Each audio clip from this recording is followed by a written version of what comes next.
अब 112 दिन हो गए कि यात्रा कन्याकुमारी से शुरू हुई और आज यहां पानीपत में ऐतिहासिक हिस्टोरिकल जगह में आज हम यहां सुबह चले हैं। आपने इतना प्यार दिया, बहुत जबरदस्त स्वागत किया आपने, और आप हजारों लोग हमारे साथ चले, इसके लिए मैं आपको दिल से धन्यवाद करना चाहता हूं।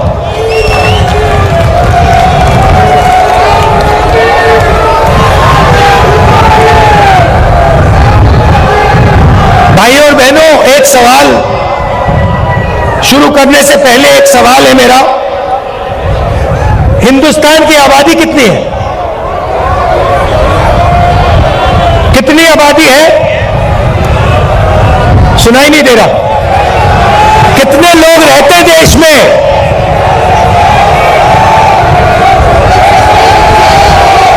कितने?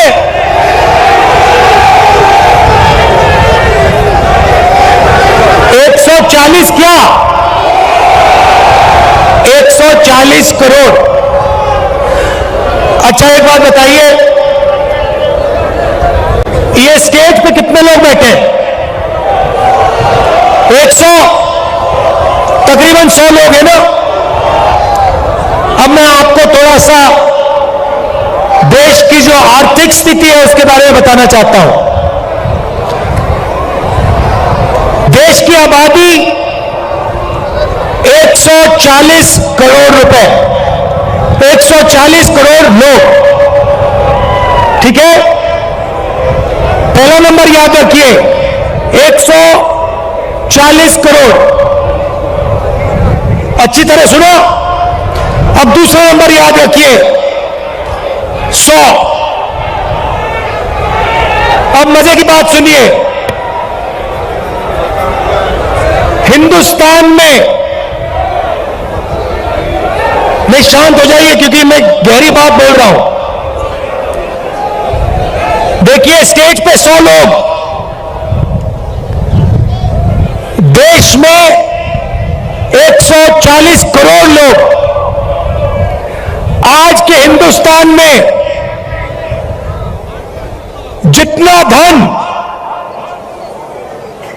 जितना धन आधे हिंदुस्तान के हाथ में है, उतना धन हिंदुस्तान के सबसे अमीर 100 लोगों के हाथ में है।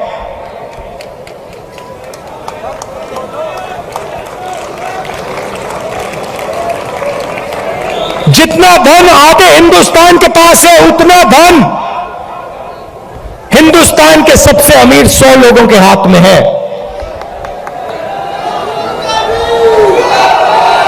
क्या यह आपको सही लगता है?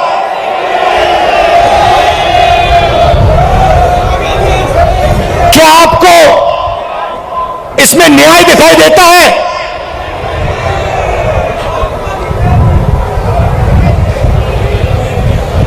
दूसरा आंकड़ा देता हूं। हिंदुस्तान की अगर आप सारी की सारी कंपनियों का मुनाफा देखें, सारी की सारी कॉर्पोरेट कंपनियों का मुनाफा देखें, तो 90% मुनाफा सिर्फ 20 कंपनियों के हाथ में है।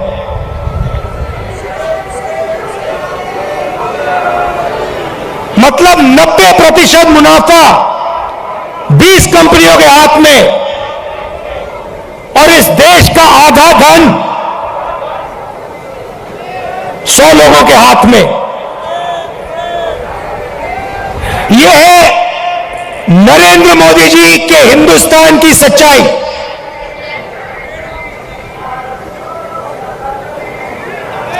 दो हिंदुस्तान बन गए हैं, एक किसान, मजदूर, छोटे दुकानदार, बेरोजगार युवा, इनका इसमें करोड़ों लोग रहते हैं।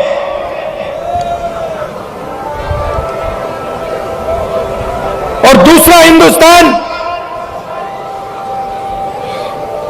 200-300 लोगों का हिंदुस्तान, 200-300 लोगों के हिंदुस्तान के पास पूरा का पूरा धन, आपके पास कुछ नहीं।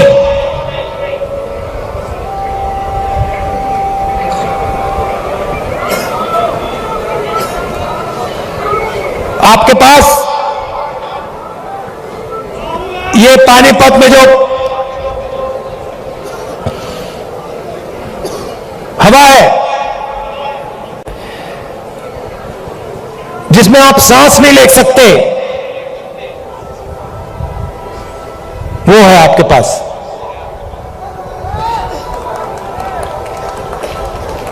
ताली बजा रहे हो भैया, कैंसर है ये।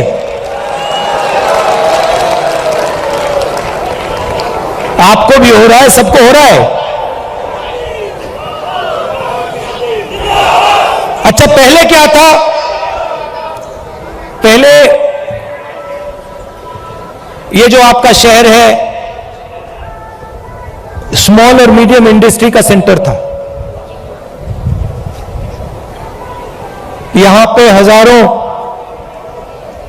छोटे बिजनेस चलते थे, लाखों लोगों को रोजगार मिलता था।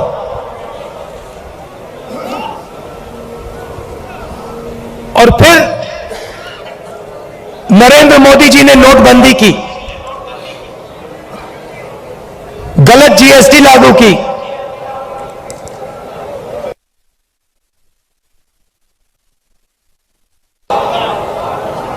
मुझसे बेहतर ये दो पॉलिसियां नहीं थी, नोटबंदी और जीएसटी पॉलिसियां नहीं, छोटे स्मॉल और मीडियम बिजनेस वालों को खत्म करने के हथियार। और ये सिर्फ पानीपत में नहीं हुआ, हरियाणा में नहीं हुआ, ये पूरे देश में इन दो हथियारों ने जो देश को रोजगार देते थे, स्मॉल और मीडियम बिजनेस जो चलाते थे, इन दो हथियारों ने उनकी रीढ़ की हड्डी तोड़ दी, उनको खत्म कर दिया। और आज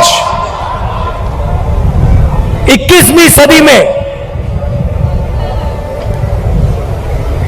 हरियाणा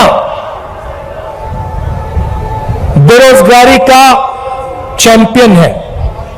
आपने सबको पीछे छोड़ दिया बेरोजगारी में। कितना भैया? 38%।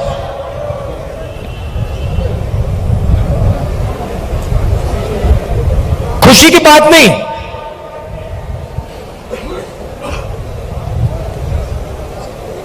हरियाणा का जो युवा है, युवा शक्ति है, सारी की सारी जाया हो रही है।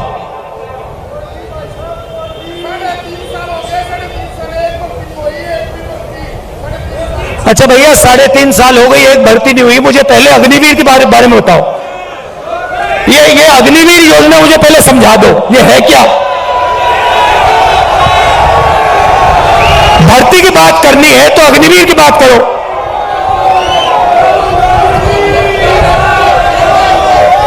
ये कहते हैं, पहले कहते हैं हम देशभक्त हैं,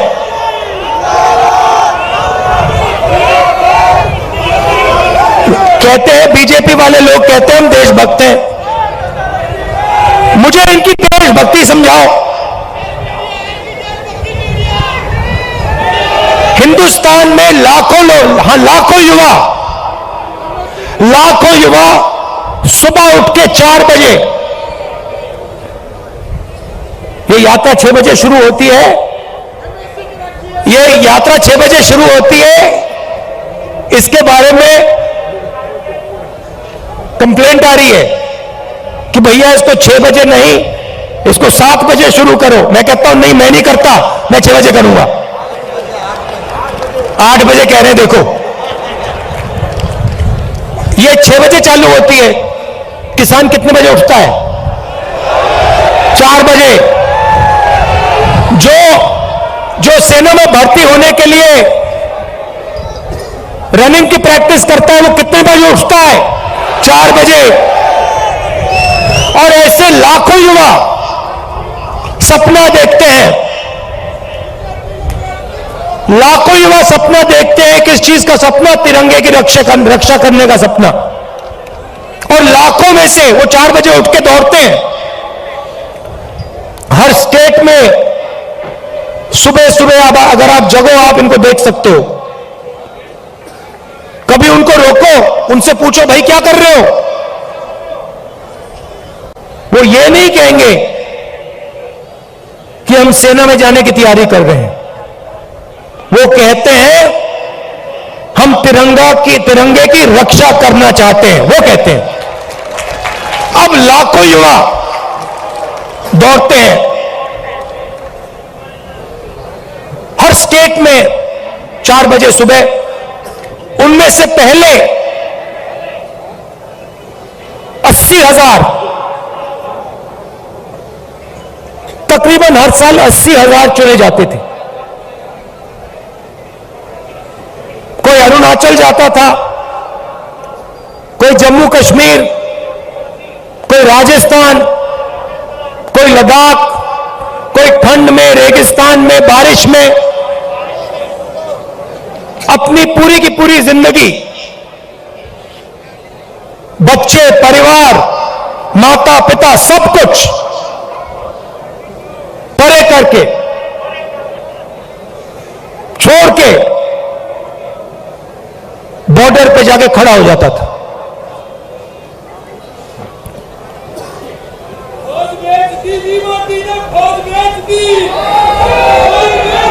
नहीं, सुनो, बात सुनो।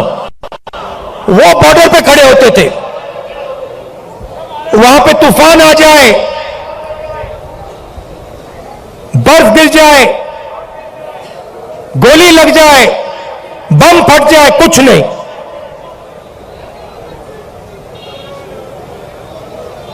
देश के लिए अपना खून देने के लिए 80,000 युवा हर साल सेना में भर्ती होते थे। अब उनको पहले सेना क्या देती थी? सबसे पहले सेना उनसे कहती थी, देखो एक दिन ऐसा आ सकता है जब आपको हिंदुस्तान के लिए लड़ना पड़ेगा, शायद आपको शहीद होना पड़ेगा, मगर हम आपको एक बात की गारंटी देंगे कि दुनिया में सबसे बेहतर ट्रेनिंग हिंदुस्तान की सेना को, वायुसेना को, नेवी को हम देंगे। यह पहला वायदा हुआ करता था।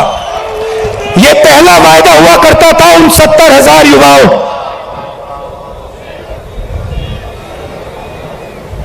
आर्मी कहती थी, हिंदुस्तान की सरकार कहती थी, तुम्हें हम बिना ट्रेनिंग दुश्मन के सामने कभी नहीं खड़ा होने देंगे, क्योंकि हम तुमसे प्यार करते हैं, हम तुम्हारा आदर करते हैं, हम तुम्हारे खून की रक्षा करना चाहते हैं। बिना ट्रेनिंग हम आपको कभी नहीं भेजेंगे, मर जाएंगे मगर नहीं भेजेंगे। पहला वायदा। दूसरा वायदा, 15 साल आपको सर्विस मिलेगी। 15 साल आपको सर्विस मिलेगी। अगर आपको इतनी सी भी चोट लगी, इतनी सी चोट लगी उंगली पे, हम आपकी रक्षा करेंगे। जो भी आपको चाहिए हम आपको दे देंगे। यह था दूसरा वायदा। तीसरा वायदा, आपने इस देश के लिए अपना पूरी जिंदगी दे दी, पूरी की पूरी अपनी जिंदगी दी, आपने अपने बच्चे दे दिए, माता पिता दे दिए, परिवार दे दिया, अपने सारे के सारे सपने दे दिए इस तिरंगे को रक्षा करने के लिए। ठीक है, हम आपको पेंशन देंगे। और जब आप गांव में वापस जाओगे, जब आप गांव में वापस जाओगे, तो हम आपको एक्स सर्विसमैन का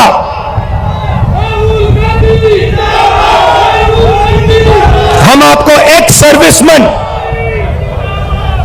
कह के हम आपको गांव भेजेंगे कि आपको वहां पे, चाहे आप शहर में रहो चाहे आप गांव में रहो, जब हिंदुस्तान की बाकी जनता आपकी ओर देखे, वो कहे कि इस व्यक्ति ने वो किया जो मैंने नहीं किया, इस व्यक्ति ने अपनी जिंदगी इस देश को दी,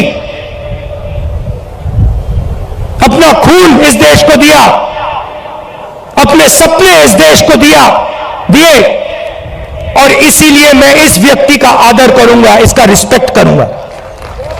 ये 3 वायदे हिंदुस्तान की सरकार, हिंदुस्तान की जनता अपनी सेना, अपनी वायुसेना और अपनी नेवी के हर व्यक्ति को देती थी।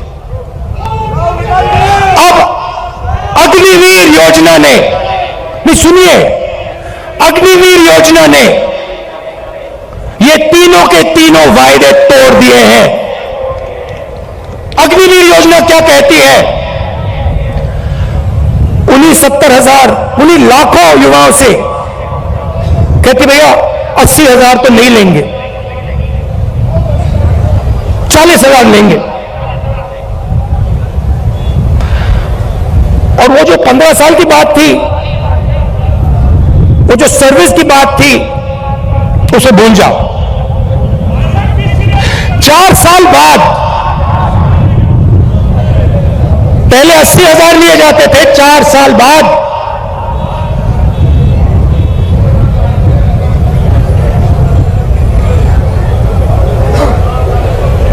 4 साल बाद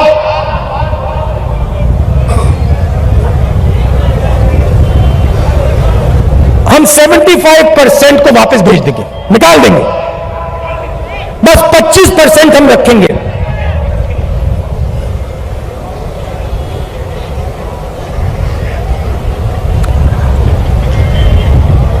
% को हम रखेंगे, बाकी को हम छोड़ देंगे। आप लोग जाइए,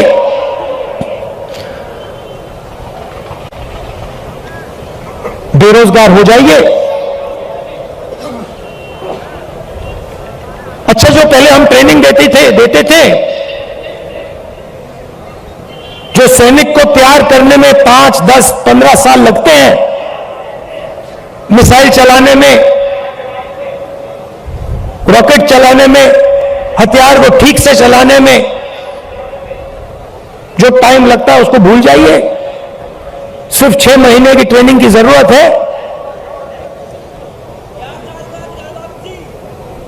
4 साल बाद घर वापसी। तो ये वायदे नरेंद्र मोदी जी ने और बीजेपी ने तोड़े हैं। जब मैं ये बात उठाता हूं तो कहते हैं मैं सेना के विरोध बात कर रहा हूं। मैंने बोला था प्रेस के मित्र हैं, ये भी उनकी बात करते हैं कि देखो भैया, समझ गए आप, मैं सेना की बात उठा रहा हूं। मैं कह रहा हूं कि 15 साल आप सर्विस देते थे, 80,000 युवाओं को देते थे,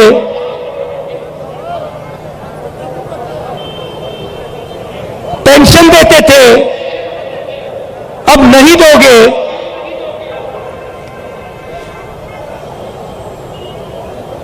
पहले ट्रेनिंग देते थे, सालों के लिए ट्रेनिंग देते थे, अब 6 महीने की ट्रेनिंग दोगे। अग्निवीर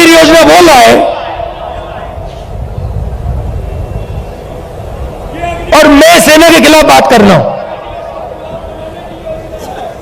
मैं सेना की रक्षा कर रहा हूं, मैं सेना का आदर कर रहा हूं।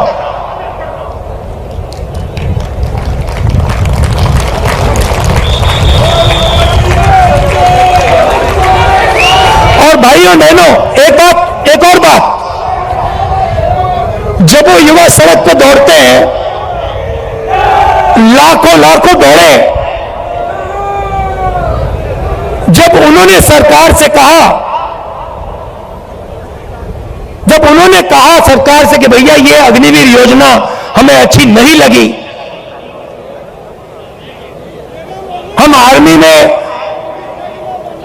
देश की रक्षा करना चाहते हैं, तो फिर सरकार ने क्या किया आप जानते हो? सरकार ने कहा कि इनके अगर चेहरे कैमरा पे आ गए, जो धरना दे रहे थे, अगर इनके चेहरे कैमरा पे आ गए तो इनको कोई सरकारी नौकरी नहीं मिलेगी। और धमकाया उनको कि बाहर मत आओ, अग्निवीर के बारे में सच्चाई मत बोलो, नहीं तो तुम्हें सरकारी रोजगार नहीं मिलेगा। मैं चला हूं, 3000 किलोमीटर चला हूं, वो सारे के सारे युवा मुझसे मिल रहे हैं, सारे के सारे कह रहे हैं कि हमारा सपना तोड़ दिया, हमारा भविष्य बर्बाद कर दिया। छुपाई नहीं जा सकती बात। हरियाणा 10%, सेना को 10% हरियाणा लोग देते हैं, आप देते हो। हरियाणा का हर युवा जानता है, अग्निवीर का मतलब हर युवा जानता है, हर सैनिक जानता है।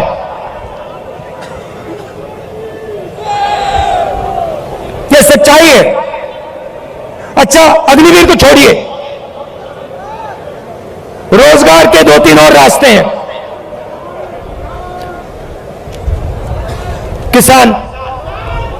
किसान के लिए अग्निवीर योजना, वो 3 काले कानून थे।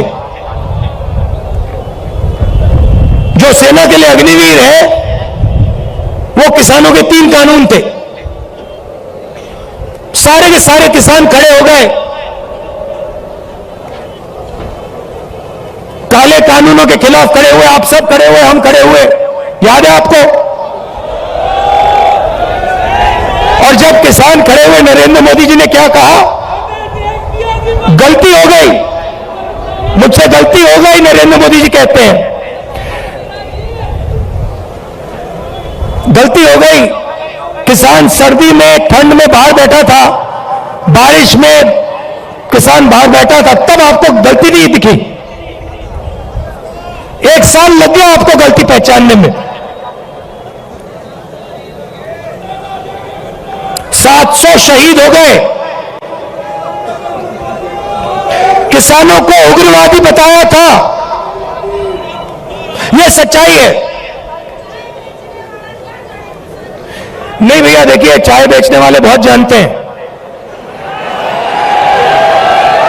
चाय बेचने वाले बहुत कुछ जानते हैं।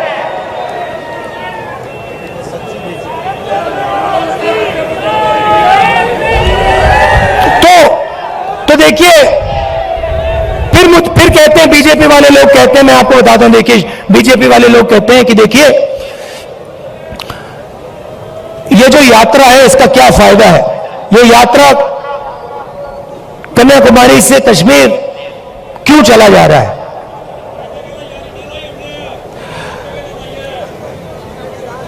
भारत जोड़ो यात्रा क्यों की जा रही है? मैं आपको बताता हूं। क्योंकि इन्होंने पूरे देश में डर और नफरत फैलाने का काम किया है। जहां भी ये जाते हैं, चाहे वो नोटबंदी हो, गलत जीएसटी हो, इनकी सब योजनाएं डर फैलाती हैं। डर फैलाते हैं और फिर उस डर को नफरत में बदल देते हैं। तो सबसे पहले भारत जोड़ो यात्रा ने इस नफरत के खिलाफ डर के खिलाफ एक दूसरा रास्ता दिखाया है। इस यात्रा में कोई नफरत नहीं है, आपको नहीं दिखेगी, ढूंढ लो। यहां पे सब हिंदुस्तानी चल रहे हैं, हिंदू मुस्लिम सिख ईसाई सब, हर जात के लोग, हर धर्म के लोग, हर भाषा बोलने वाले लोग एक साथ चल रहे हैं, प्यार से चल रहे हैं, मोहब्बत से चल रहे हैं। कोई गलत बात नहीं बोल रहा है, कोई गिरता है तो कोई सवाल नहीं पूछता, भैया तुम्हारा धर्म क्या है, तुम्हारी जात क्या है, ना, एकदम उठा देते हैं, मदद करते हैं। सारे रास्ते में, हर स्टेट में जब हमारे लोगों को चोट लगती है, कोई ना कोई उनकी मदद करता है।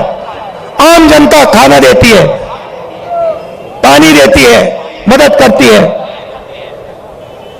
ऐसा हिंदुस्तान हमें चाहिए। मैंने बोला, उन्होंने पूछा क्या कर रहे हो? आपके नफरत के बाजार में मोहब्बत की दुकान खोल रहा हूं।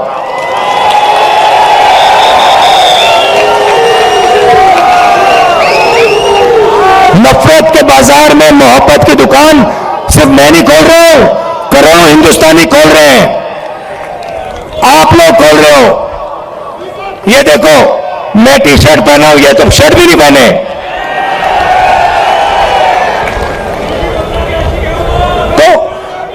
तो इस यात्रा ने नफरत को मिटाने का काम किया है।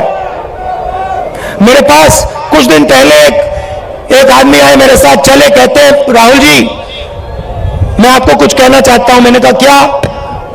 कहता है मेरे भाई के साथ मेरी लड़ाई थी, सालों उससे मैंने बात नहीं की, आपकी यात्रा आई, मैंने कहा क्यों ना मैं अपने भाई से बात करूं। और मैंने अपने भाई को फोन लगाया और मैंने कहा भाई अब मैं तुमसे लड़ना नहीं चाहता हूं, मैं तुमसे लड़ना नहीं चाहता हूं, चाहे कुछ भी हो जाए मैं तुमसे लड़ना नहीं चाहता हूं। और उसके भाई ने उसे कहा मैं भी तुमसे नहीं लड़ना चाहता हूं, जाके वो गले मिल गए। और ये पूरी यात्रा में हो रहा है। बहुत सारे लोग मेरे पास आए, मेरा पुराना मित्र था, उससे मैं लड़ गया, मैंने उससे दोस्ती कर ली। मेरा भाई था, मैंने उससे दोस्ती कर ली। तो सचमुच में ये यात्रा भारत को जोड़ने का काम कर रही। वो मीडिया नहीं दिखाती भैया, भैया कैसे दिखाएंगे बेचारे। भैया एक बात बताओ, भैया एक बात बताओ, आप देखो, आप समझो बात। आप कभी घोड़े पे बैठे हो ना? घोड़े पे लगाम होती है ना, अगर आप लगाम को इधर करोगे तो उधर जाएगा ना वो, अगर उधर करोगे उधर जाएगा ना वो। लगाम लगी हुई है भाई, वो कभी इधर खींचे उधर भाग जाते हैं, कभी उधर खींचे उधर भाग जाते हैं। मगर एक बात है, घोड़े के ऊपर मोदी जी की फोटो जरूर दिखेगी, वो तो दिखेगी। तो भैया अब बेचारे के ऊपर लगाम लगा हुआ है, वो क्या करें, उनकी गलती नहीं है, इनको भी जीना है, खाना खाना है, बच्चों की देखभाल करनी है, करनी तो है ना, सही बात है। तो ये देखो, ये मुस्कुरा रहे हैं, देखो ये मुस्कुरा रहे हैं, कह रहे हाँ भैया बात सही है, कह रहे देखो, बोल रहे हाँ बात तो सही की। तो हम समझते हैं कि आपके ऊपर आपके लगाम लगा रखी है, और हम जानते हैं कि हम जानते हैं कि आप सच्चाई को पहचानते हो, सच्चाई बोलना चाहते हो, मगर मुश्किल है, चलता है, हो जाएगा काम।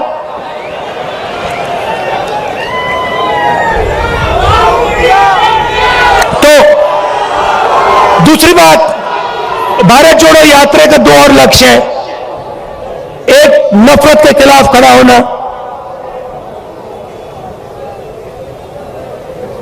एक हिंदुस्तानी को दूसरे हिंदुस्तानी से जोड़ने का काम मोहब्बत फैलाने का काम, ये यात्रा का लक्ष्य है। दूसरा लक्ष्य, जो देश में बेरोजगारी फैल रही है उसके खिलाफ खड़ा होने का है। और आखिरी बात, जो महंगाई है, जो आप सबको लगती है, चुभती है। पहले 400 रुपए का सिलेंडर होता था, आज 1100। पहले 60 रुपए का पेट्रोल, आज 100 रुपए का पेट्रोल। तो उसके खिलाफ खड़े होने की यात्रा है। और अंत में जो हिंदुस्तान की आर्थिक स्थिति है, जो मैंने पहले बात बोली, 100-200 लोगों के पास हिंदुस्तान का 50-60% धन, और किसान, मजदूर, छोटे व्यापारियों के पास कुछ नहीं। ऐसा हिंदुस्तान हम नहीं चाहते हैं। इसमें सबकी इज्जत होनी चाहिए, भाईचारा होना चाहिए, मोहब्बत होनी चाहिए। मिलकर यह देश आगे जा सकता है, किसी का भी मुकाबला कर सकता है, किसी भी देश का मुकाबला कर सकता है। तो यह हमारा लक्ष्य था। और आपने इतना समर्थन दिया, इतना प्यार दिया, इतना प्यार दिया, इसके लिए मैं आप सबको धन्यवाद कहना चाहता हूं। आखिरी बात, एक मैंने सोचा, अभी बोल रहा था तो मैंने सोचा, देखिए आप सबके पास भाई बहन रिश्तेदार हैंगे ना, मजदूर गरीब आदमी, बिल्कुल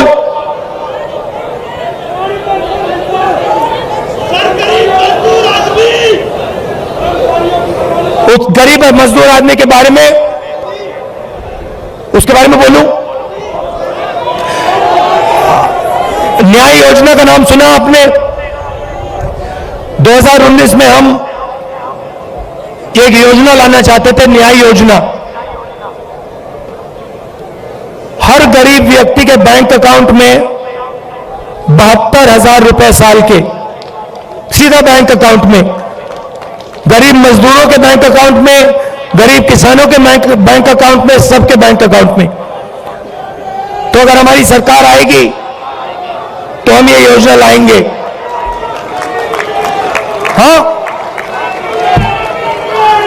तो आप सबका दिल से धन्यवाद करना चाहता हूं। और देखिए,